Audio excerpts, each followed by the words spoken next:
चलिए एवरेज के बारे में हम लोग अभी बात करेंगे। एवरेज एक महत्वपूर्ण चैप्टर है जनरल कंपटीशन के लिए।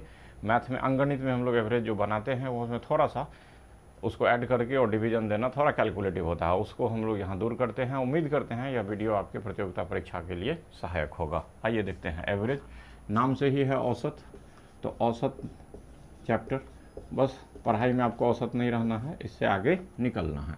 देखिए थोड़ा सा जैसे कि बेसिक से ही हम लोग चलते हैं। क्वेश्चन है कि एवरेज निकालिए, 1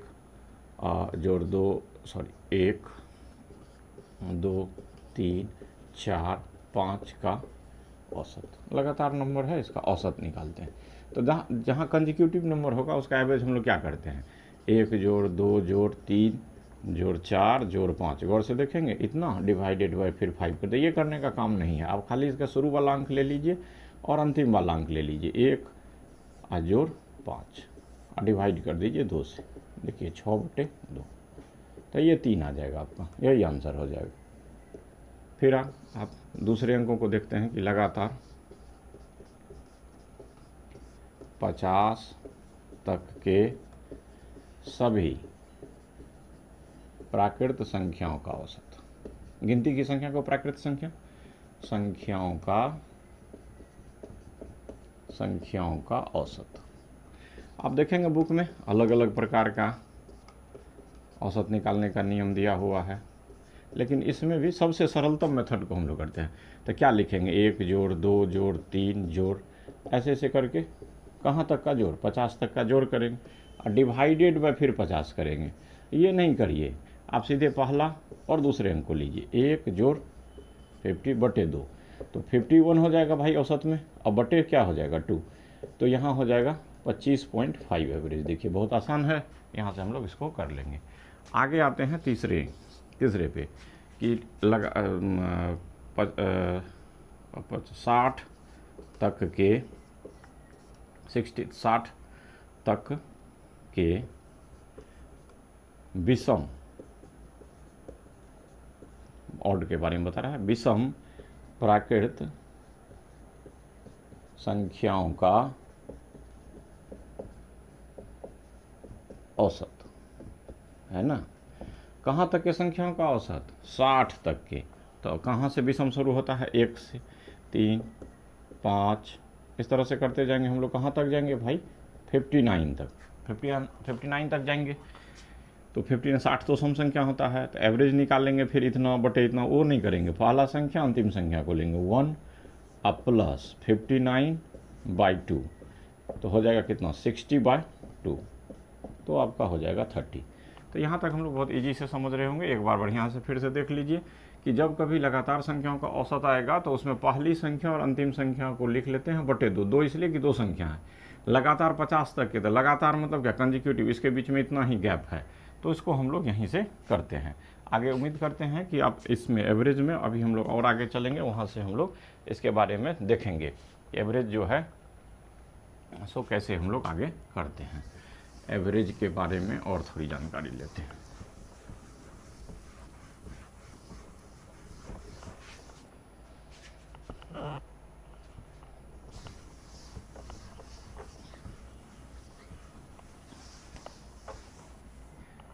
अब यहीं एक क्वेश्चन बनाते हैं हम लोग कि 60 तक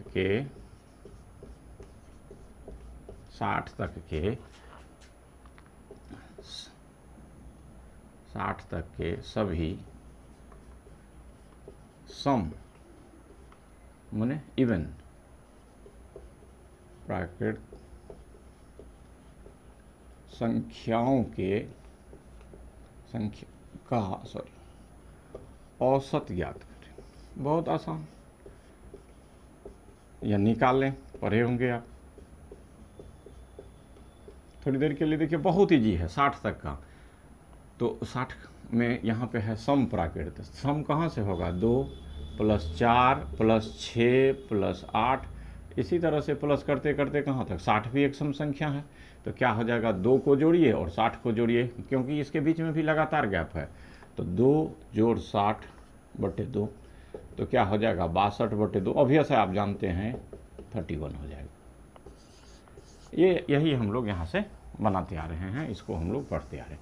एक बार बढ़िया से देख लीजिए, बहुत ही उपयोगी आपके एक प्रतियोगी परीक्षाओं के लिए यह होगा। है और यदि 7 क्रमागत संख्याओं, एसएससी का क्वेश्चन है आपका ये, यदि 7 क्रमागत संख्याओं का औसत 33 हो तो इनमें सबसे बड़ी संख्या कौन है? तो इनमें सबसे बड़ी संख्या कौन है? तो सबसे पहले देखिए यहाँ पर भी आ गया क्रमागत, कंजिक्यूटिव के लिए अभी आपको हम फार्मूला बताते जा रहे हैं।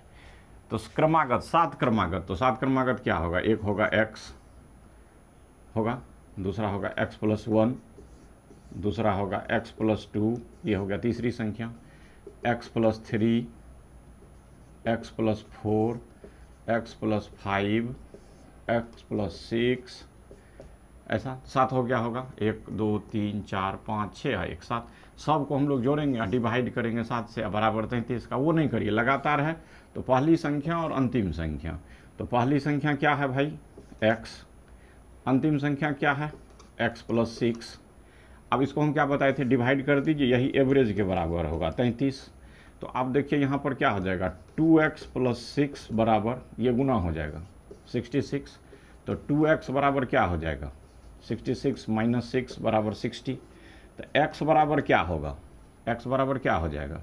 60/2 बराबर 30।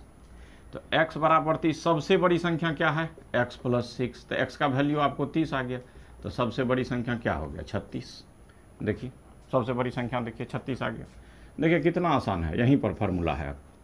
इसमें कुछ नहीं करना है, लगातार 7 संख्याओं या 8 संख्याओं को नहीं लिखना है। इसके बाद नेक्स्ट हम लोग आते हैं इसी के करीब में, और गौर से देखिएगा, बहुत आसान होगा आपके लिए। नेक्स्ट आते हैं 4 क्रमागत सम संख्याओं का औसत। यहाँ है सम संख्या, 4 क्रमागत सम संख्याओं का औसत, 4 क्रमागत सम संख्याओं का औसत, 4 क्रमागत सम संख्याओं का औसत, 4 क्रमागत सम संख्याओं का औसत 27 है। 4 क्रमागत सम संख्याओं का औसत 27 है। तो इनमें सबसे बड़ी संख्या निकालिए। तो इनमें सबसे बड़ी संख्या निकालें। तो इनमें सबसे बड़ी संख्या निकालें। तो क्या करेंगे? 4 क्रमागत सम संख्याओं का औसत कितना है? 27 है। तो एक संख्या क्या होगा? x, दूसरा संख्या होगा x + 2, दूसरा होगा x + 4, तीसरा होगा x + 6। 1 2 3 4, यही 4 क्रमागत संख्या है। तो x + 6/2 बराबर हो जाएगा क्या? 27। तो 2x आप +6 बराबर हो जाएगा 54 हो जाएगा। तो यहाँ से थोड़ा सा यहाँ इधर लिख लेते हैं। तो 2x बराबर हो जाएगा 54 - 6, तो हो जाएगा कितना? 48। तो x बराबर क्या हो जाएगा? x बराबर हो जाएगा 48 अब बाई 2, तो हो जाएगा 24। तो यहाँ हो जाएगा आपका 24। तो बड़ी संख्या निकालेंगे तो इसमें क्या करेंगे? x में जोड़ देंगे। तो 24 6 30 हो जाएगा। x + 6, तो यहाँ से यहाँ चले जाएंगे। तो ये हम लोग यहाँ से यहाँ निकाल लिए। अब देखिए आगे की ओर, अब हम लोग आगे की ओर चलते हैं, एक छोटा सा प्रश्न को और करते हैं।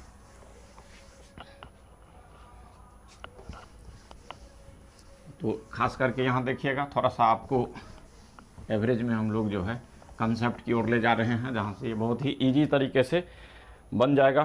तो उसको हम लोग कर लेते हैं। एक क्वेश्चन है, 5 क्रमागत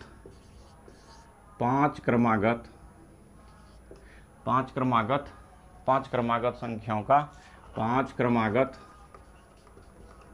क्रमागत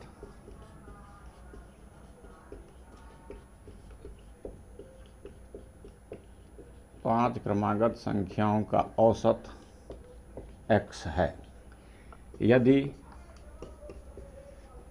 इसमें अगली 2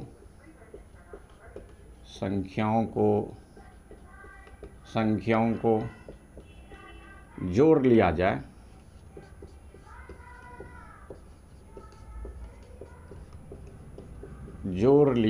तो 5 क्रमागत संख्याओं का औसत x है, यदि इसमें अगली 2 संख्याओं को जोड़ लिया जाए तो औसत पर क्या प्रभाव पड़ेगा? तो औसत पर क्या प्रभाव पड़ेगा? मतलब बढ़ेगा, घटेगा, क्या होगा? 5 क्रमागत संख्या का औसत है, कोई भी, देखिए 5 क्रमागत का मतलब कोई भी संख्या, जैसे हम छोटे से बताते हैं 1 2 3 4 5, 5 क्रमागत संख्या है, तो इसका औसत होगा कितना? 1 जोड़ 5 तो बराबर क्या हो जाएगा? 6/2। इसका औसत क्या होगा? 3। मतलब इसका जो x है वो किसके बराबर हो जाएगा? 3 के बराबर। कहता है 5 क्रमागत संख्याओं का औसत x है तो ये 3 के बराबर होगा। अगली 2 संख्याओं को मिला दिया जाए, 1 2 3 4 5 6 7, अगली 2 संख्या बढ़ गए हम लोग यहाँ पे। तो अब इसका औसत देखिए क्या हो गया? 1 जोड़ 7 कितना हो गया? 8। 8/2, 8/2 तो ये क्या हो गया? 4। तो क्या देखिए 3 से 4 हो गया, क्या हो गया? 1 की वृद्धि हो गई, 1 की वृद्धि हो गई। ये किसी में भी करेंगे तो ऐसा होगा, आप बना के देख लेंगे। कोई कंसेक्यूटिव नंबर लगातार 500 लिख दीजिएगा, उससे आगे बढ़ जाइएगा। जैसे हम चाहेंगे तो आपको थोड़ा सा यहाँ और भी बता सकते हैं कि कोई कंसेक्यूटिव नंबर ले लेते हैं 5 नंबर, तो उससे हम लोग इसको कर सकते हैं, जैसे कि 2 4 6